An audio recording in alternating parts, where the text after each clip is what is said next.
You know, we won North Carolina. That put us right over the top. Thank you, everybody. And we're going to put our country over the top. We're going to make America great again, believe me.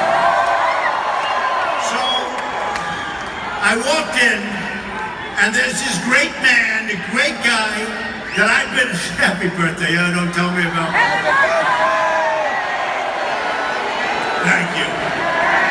Thank you, everybody. Thank you. Thank you. This is a nice crowd, I'll tell you what. I love you, folks. Thank you, folks. I love you.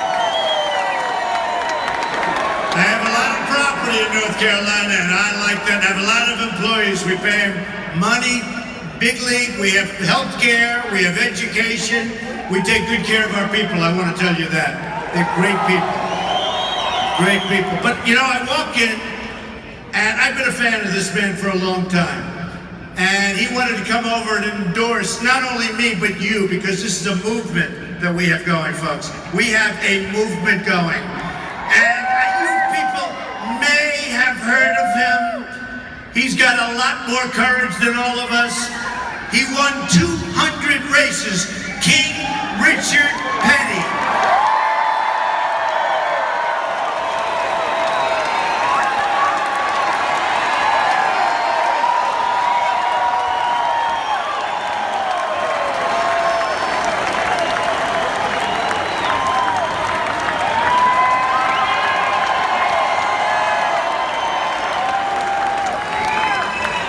He's a great guy, I'll tell you.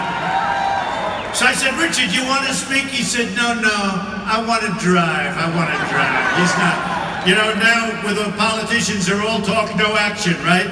Richard Petty is the exact opposite of that. So, again, North Carolina, special place. And, you know, we went through a weekend, the likes of which we should never have to see again. And I wrote a few things down that I want to read. Because we can't let this happen anymore. We can't. We have to be so tough. We have to be so strong. We have to be so vigilant. We can't be led by weak, ineffective people. We can't. They're weak and they're ineffective. And believe me, Hillary Clinton, weak, ineffective. You listen to her. I don't know if you know.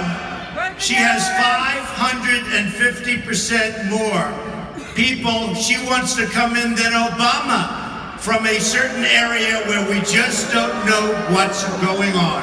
We don't know who they are, where they're coming from. There's no documentation. And the governors, I just left some great governor, including, by the way, Pat, your governor. He's doing a fantastic job. But I just left a whole group of governors, and they say, these people are being put in their communities. They don't even know who they are. They don't know where they're being put.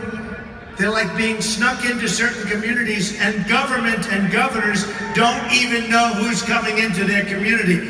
What a mess we have. What a mess we have. And I just wrote some of this down, and we got to do it, because normally I talk about jobs, which nobody can compete with us on jobs. Believe me, we're going to bring them back from all these countries that have ripped us off like nobody's ever been ripped off before. We're going to bring our jobs back, and guess what? We're not going to let our companies leave anymore. There's going to be a little bit of a repercussion when they start to leave. There's going to be repercussions.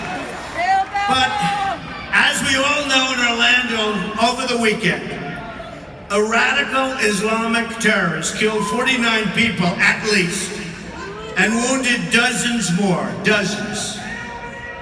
It was the worst terrorist attack since September 11th, and the worst mass shooting in our country's history.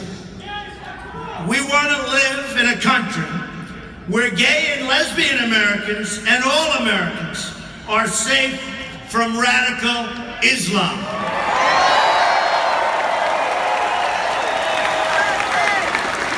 Which, by the way, wants to murder and has murdered gays, and they enslave women. Now, Hillary Clinton talks about women. and she talks about how she's going to do. She plays the woman card more than any human being I've ever seen in my life. And frankly, I don't even think women like her from everything I see. And yet she's taken $25 million from certain countries, and much more than that when you add it up, that treat women horrendously, that kill gays. And you know what's going to happen, folks? And you know what we're going to do right now? Let's call for Hillary and Bill Clinton to give back the $25+ million to the countries that we're talking about.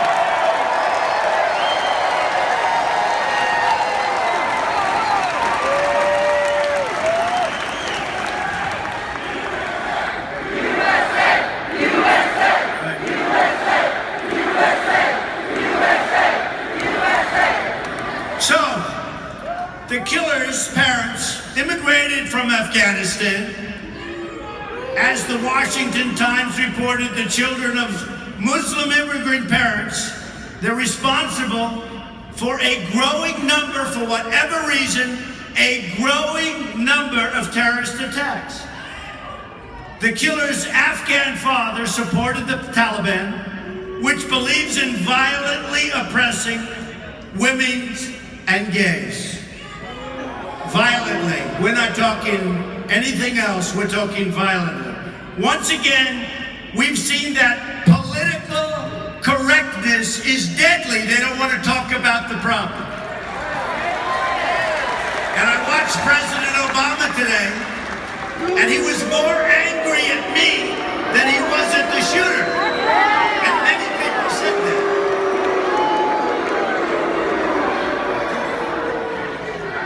One of the folks on television said, boy, has Trump gotten under his skin.